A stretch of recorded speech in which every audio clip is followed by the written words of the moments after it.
I just realized that I'm not going to be able to continue season 5B or into the future. Kevin Costner was the unmistakable face of Yellowstone, commanding an audience of nearly 16 million viewers each week at the height of the show's popularity. Yet, despite being the anchor of America's biggest TV drama, Costner learned he was being written off not from the producers, but from news reports, and ending as ruthless as the westerns he's known for. This isn't just the story of a fading star, but the unraveling of a carefully built empire, and the painful truth behind a goodbye no one saw coming. The shocking departure. Kevin Costner's exit from Yellowstone was nothing short of a bombshell, not because the show was losing a star, but because of how he found out. After 5 years as the iron-willed John Dutton, the center of America's most-watched drama, Costner learned his character was being slain off by reading news reports the day after the episode aired. No phone calls, no farewell from the creators, just silence. For an actor who had carried the show on his shoulders, hearing about his own exit secondhand was a harsh blow. The story floating in the press for nearly 2 years painted Costner as the villain, a greedy star demanding less time on set, abandoning the show that resurrected his career. Yet, he stayed silent. Costner didn't publicly respond to these claims, allowing the narrative to harden around a single damaging idea, that he had simply walked away. This created a sharp contrast between the man audiences revered and the image being circulated behind the scenes. As scandalous as the headline seemed, something important was being overlooked. The truth behind Costner's exit was far more complex and darker than simple ego or money disputes. And the person orchestrating this quiet push-out was not who anyone expected. This hidden layer cast long shadows over the story and hinted at strains beneath the surface that the public never saw. Costner's silence only fanned the flames of rumor and distrust. Without a voice to defend himself, the once beloved patriarch of a vast television empire became its most criticized figure almost overnight. Fans turned against him, convinced he'd become difficult and unwilling to do his part. But the reality was different, and all along, much of the story remained untold. The timing was also suspicious. No one was prepared for Yellowstone to take this sudden turn, especially when the show was at its peak. It had grown into a cultural phenomenon, dominating cable ratings and expanding into an entire universe of prequels and spin-offs. Losing Costner didn't just mean losing a leading man, it was striking at the heart of a television dynasty. More than just a career move, his departure symbolized something bigger, a clash between creative control, corporate decisions, and personal ambition. How a man who once stood as the unshakable foundation of the show had come to be pushed aside became a mystery begging for answers. The details behind it all would only start to emerge much later. One of the most heartbreaking parts was that the fate of John Dutton, the man Costner embodied, was sealed off-screen. The character was slain in a scene scripted without Costner's knowledge, leaving him completely in the dark about how his story ended. It was a cruel irony for an actor who had devoted 6 years to being the emotional core of the series. This secretive and abrupt exit raised questions not just about Costner himself, but about the mechanics of the television industry and the power struggles hidden behind the cameras. It made people wonder, how does a star of his stature get so quietly discarded? And who holds the strings when a giant show rewrites its own history at the expense of its lead? Ultimately, what appeared as a simple departure was, in fact, a complex unraveling of trust and vision, personal loss, and professional heartbreak. But to understand how it all came to this, we need to look first at Yellowstone's rise and the place Costner held at the center of it all. The show's explosive growth illuminated what was at stake whenever its foundation began to crack. Yellowstone's meteoric rise. Yellowstone burst onto the scene in June of 2018, quickly evolving from a cable hit to a television powerhouse. By its 5th season, the premiere pulled in over 12 million viewers on the first night alone and surged to nearly 16 million within 3 days. These numbers made it the most-watched show on all of American television that year, surpassing broadcast, cable, and streaming platforms alike. In today's fragmented media landscape, commanding such an audience was nothing short of extraordinary. At the center of this phenomenon was Kevin Costner's John Dutton, the tough, weathered patriarch of the Dutton family ranch. Dutton was more than a character. He was the gravitational force, pulling the show's sprawling narrative together. Every other storyline bent around his presence, developers threatening the land, a fracturing family, and battles with politicians. Costner gave Dutton a worn, lived-in authority that connected deeply with viewers, the kind of masculinity rooted in decades of frontier legacy. This was not just another TV role for Costner. It was a return to the Western genre he had defined decades earlier with films like Dances with Wolves. In many ways, Yellowstone represented a revival of that iconic American story. The show built around Costner became a cultural force, spawning successful spin-offs like 1883 and 1923 that expanded the mythology of the Dutton family. It transformed Taylor Sheridan from a respected screenwriter into one of the most powerful creators in television. With every episode, Costner's John Dutton became a symbol of tradition, battling modern forces. This dynamic struck a chord with audiences who revered the show's raw portrayal of family, power, and land. But despite his central role, Costner did not control one crucial aspect: the scripts. Writing for Yellowstone was strictly controlled by the creators and producers, not the star. This lack of creative control would later prove critical. Meanwhile, the show's success raised the stakes higher than ever. Costner's portrayal earned him a Golden Globe, anchoring the most valuable franchise on TV. His character was the financial and emotional heart of the Yellowstone empire. To lose him would mean losing the very soul of the story that held millions captive each week.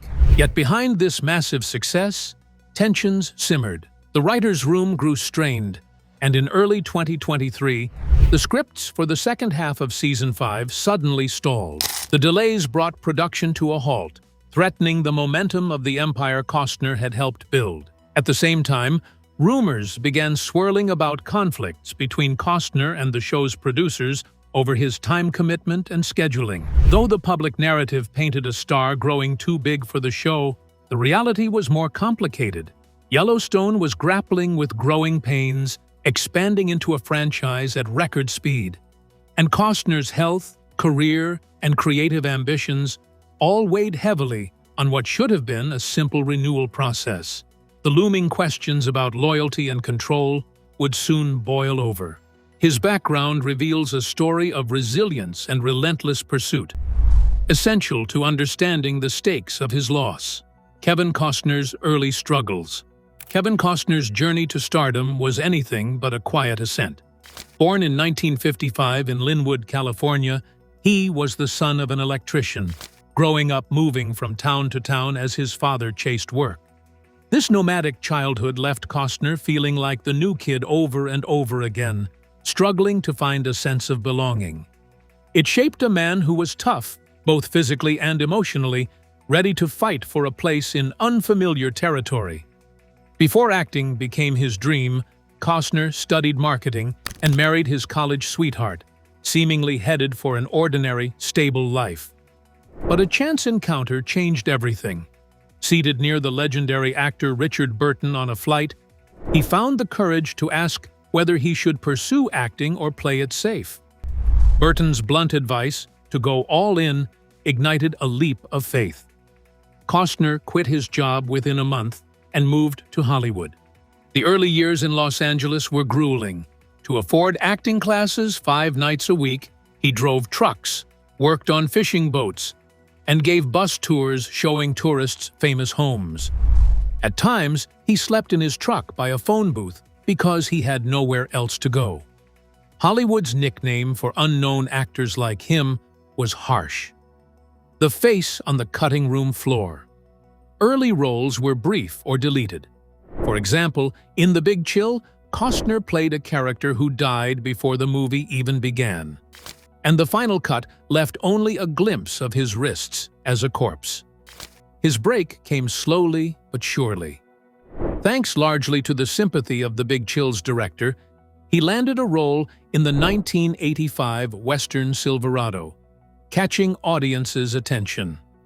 Then, from 1987 onward, his career exploded, playing the determined Elliot Ness in The Untouchables and starring in beloved baseball films like Bull Durham and Field of Dreams. In just a few years, Costner went from obscurity to becoming the most bankable leading man in Hollywood.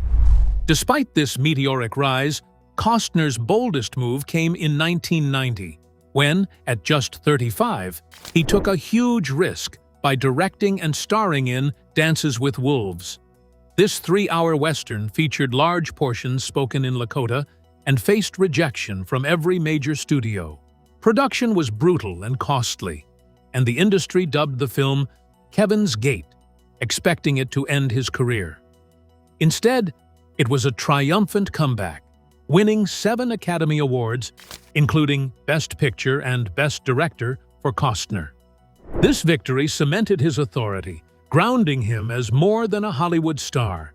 It made him the embodiment of a vanished American era, bringing the Western genre back to life. Yet success was never immune to setbacks. Costner's career faced serious challenges in the mid-90s when big productions like Waterworld and The Postman flopped, and whispers started labeling him difficult. The shine was fading. Adding to his difficulties, a severe car accident in 2008 left permanent damage to his left hand, affecting his ability to perform physically demanding roles. Such trials might have ended other actors, but for Costner, the Western, a genre he understood deeply, remained a lifeline. It was the bedrock of his identity and a story he returned to again and again. Even with all that history behind him, the conflicts at Yellowstone still came as a shock to many. The Hollywood highs and lows. Kevin Costner's career soared in the late 80s and early 90s, marked by iconic roles that shaped Hollywood's landscape. Films like The Untouchables showcased his ability to hold his own alongside legends, while Bull Durham and Field of Dreams cast him as the everyman, relatable, admired by men, and adored by women.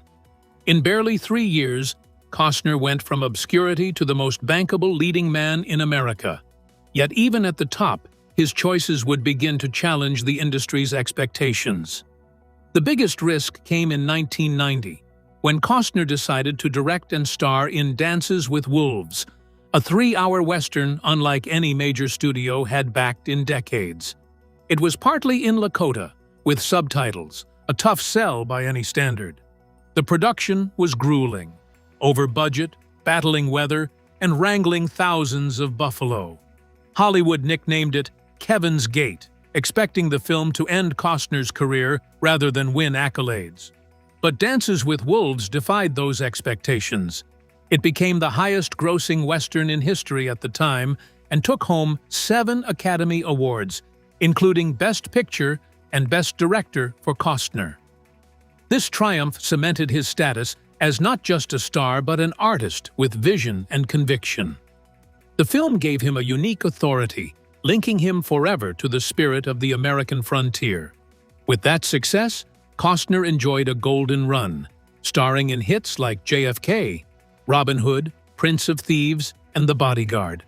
For a few years, there was hardly a bigger name in Hollywood. But the lows came sharply afterward. Waterworld, released in 1995, was the most expensive film made up to that point. But production was a nightmare.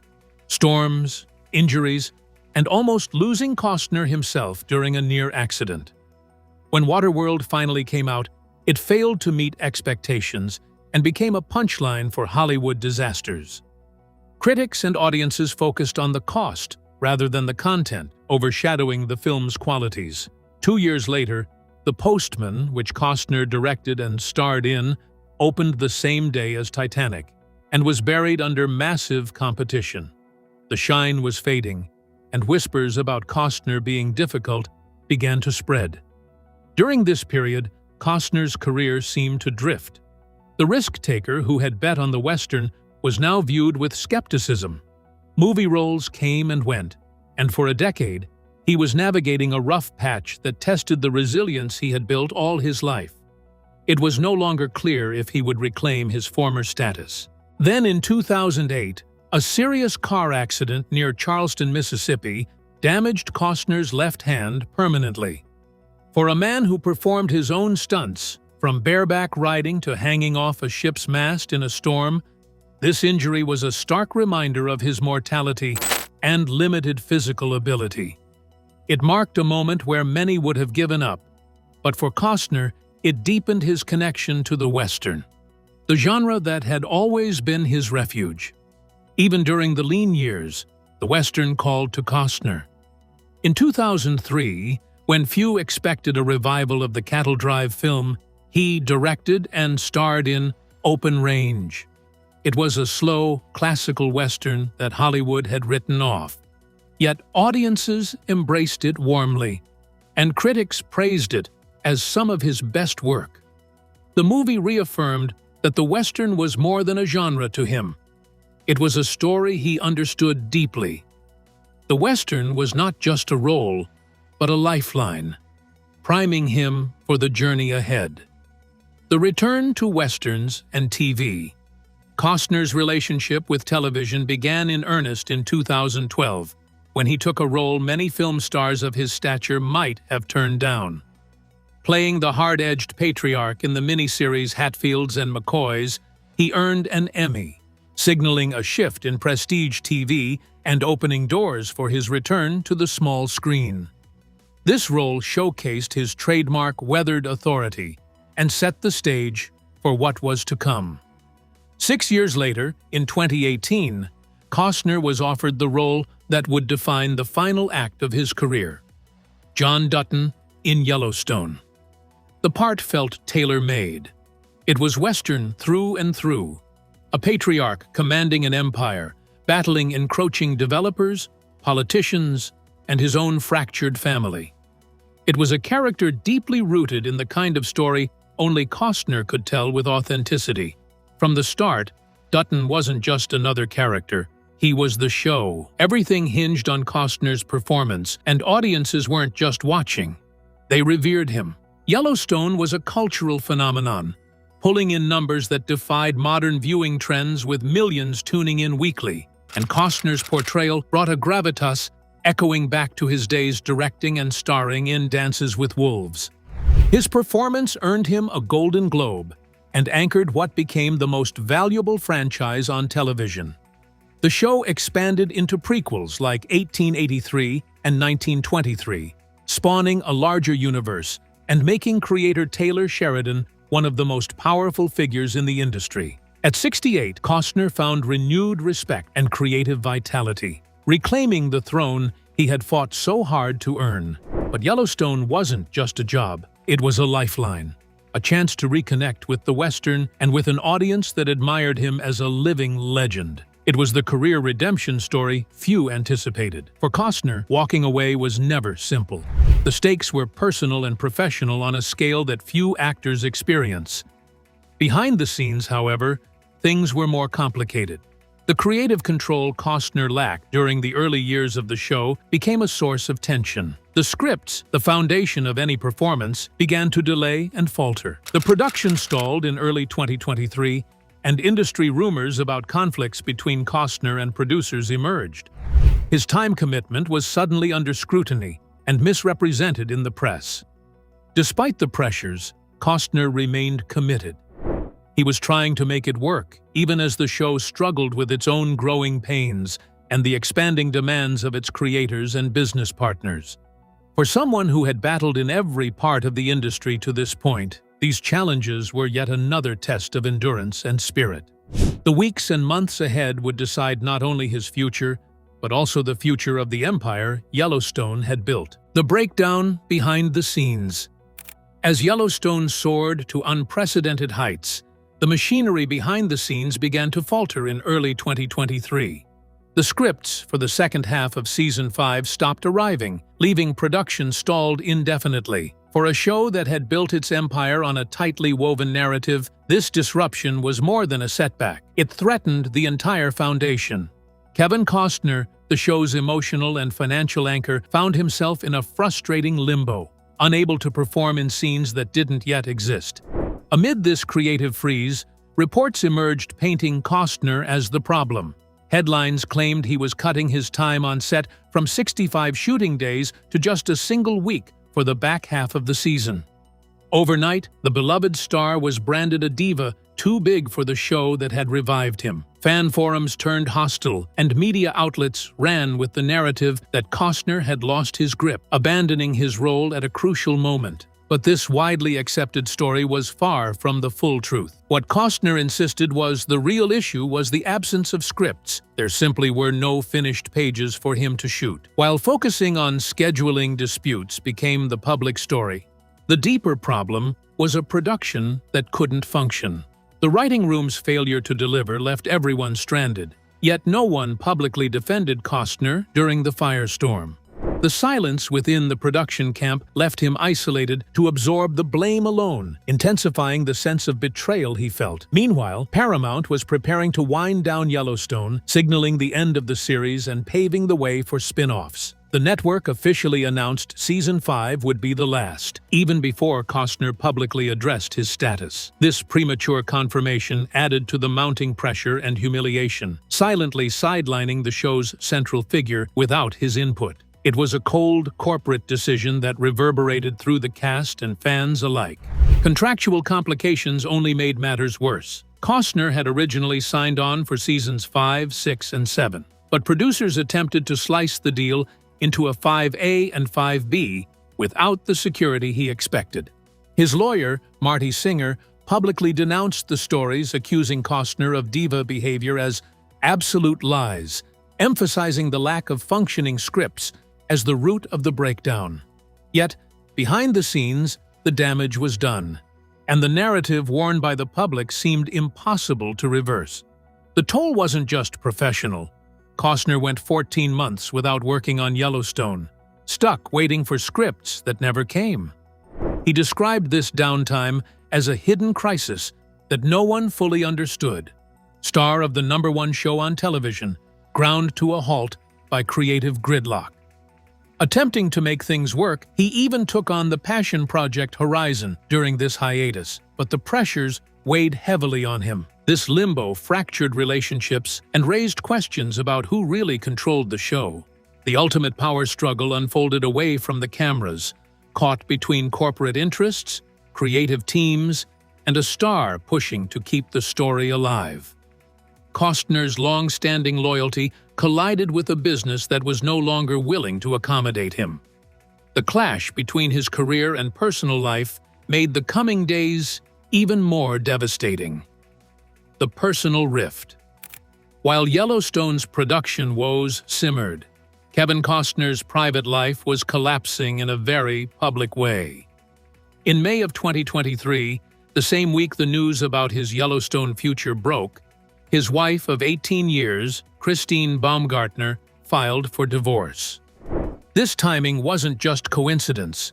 The two upheavals fed into each other, compounding the pressure on Costner both professionally and personally. The divorce quickly escalated into a bitter legal battle. Accusations flew and settlements were disputed, including a contested prenuptial agreement and a court order requiring Baumgartner to leave the family home. Child support discussions became intense, with Baumgartner initially requesting nearly $250,000 a month. A figure eventually reduced by the judge but still crippling. These financial battles played out as Costner faced uncertainty about his own income. What made the split so complex was the intersection between his career and family finances.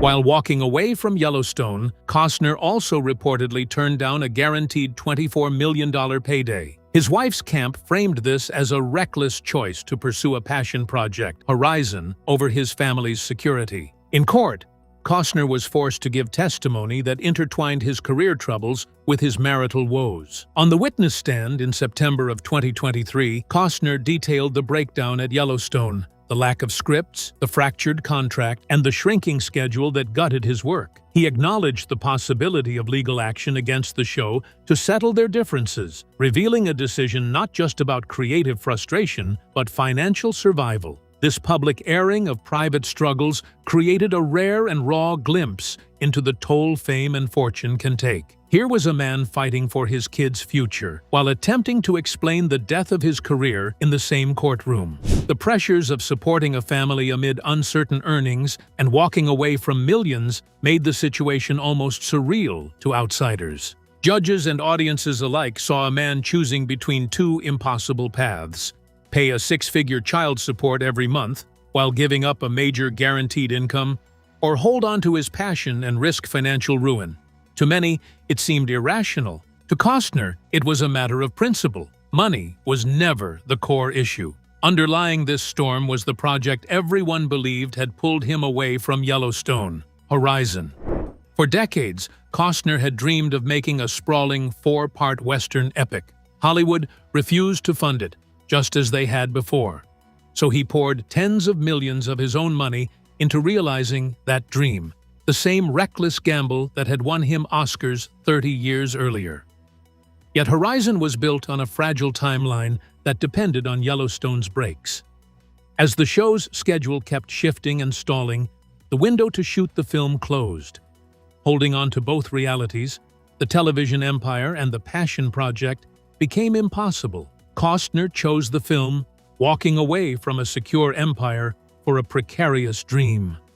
This collision of personal and professional upheaval revealed a man at a crossroads unlike any he had faced before. The real reason revealed. The full story behind Kevin Costner's exit from Yellowstone finally came to light during his 2023 divorce testimony, where the reasons were more complex and painful than the public had ever been told. It wasn't about a star behaving badly or refusing to work. Instead, Costner revealed the heart of the problem in just 4 words: there was no script. The second half of Season 5 had no finished pages prepared for him to shoot. Without scripts, he simply could not perform his role. Costner described a frustrating cycle of delays as production repeatedly pushed back schedules waiting for writing that never arrived. For 14 months, he waited idly on a set that sat mostly empty. The show, once a relentless machine, had ground to a halt. This was a hidden crisis, unknown to the fan base or much of the industry. In reality, the production's failure to deliver the basics stalled the show and left Costner trapped in professional limbo. His original contract had guaranteed his role through seasons 5, 6, and 7. But behind the scenes, negotiations began quietly fracturing that deal, attempting to carve the work into smaller pieces and cast doubt on the future. An offer of $24 million was on the table, yet the money was not the issue. Costner's concerns centered on creative control and maintaining the integrity of the story he had helped build. On top of this, the pressures of his personal life reached a breaking point. As his marriage ended publicly and bitterly, his focus had to split between fighting for his family and fighting for his career. The court witnessed a man forced to choose between financial security for his children and staying loyal to his artistic vision. To many, this appeared a reckless and confusing choice. To Costner, it was the only path left. His passion project, Horizon, a sweeping 4-part Western epic that Hollywood had long refused to fund, became his new focus. Like Dances with Wolves decades earlier, Costner bet tens of millions of his own money to realize a dream only he fully believed in. Yet Horizon's production depended heavily on Yellowstone's schedule gaps to keep its budget and crew intact. As Yellowstone's delays grew, the window to film closed, forcing a difficult decision. In June of 2024, Costner announced on social media that he would not return to Yellowstone. His farewell was bittersweet. He was walking away from a television empire to chase a dream that had haunted him for 30 years. The show's creators handled John Dutton's death off-screen and without Costner's input, blindsiding him by scripting the character's end as a staged slaying disguised as a self-inflection. Costner learned about it secondhand, just like the rest of the world. Taylor Sheridan, the show's creator, later admitted on a major podcast that Costner was originally contracted to leave after 3 seasons, but the network pushed to keep him longer because the show relied so heavily on his character. Sheridan acknowledged that the decision to hold Costner past his planned exit resulted in creative stagnation, making the situation even more painful for everyone involved. The real villain, Sheridan implied, was the fear of losing the golden goose. Despite the risks, Horizon opened to disappointing box office numbers, drawing roughly $12 million domestically on a $100 million budget. The second installment was pulled from theaters before its release and has yet to find a proper date. Costner has appealed for new financial backers to help finish the saga. It's clear that he traded a nearly guaranteed fortune for a gamble on a lifelong passion, and he is still waiting to learn if it was worth it. Kevin Costner's story is one of a man who refused to be anyone's passenger. He walked away from a television empire built on his shoulders to reclaim control of his career and creativity, even if it meant risking everything. Kevin Costner's exit from Yellowstone was never simple. It was a story of loyalty, loss, and the price of chasing passion against all odds. If you found this story revealing, like and subscribe for more deep dives into the lives behind the headlines. Your support helps us bring these stories to light.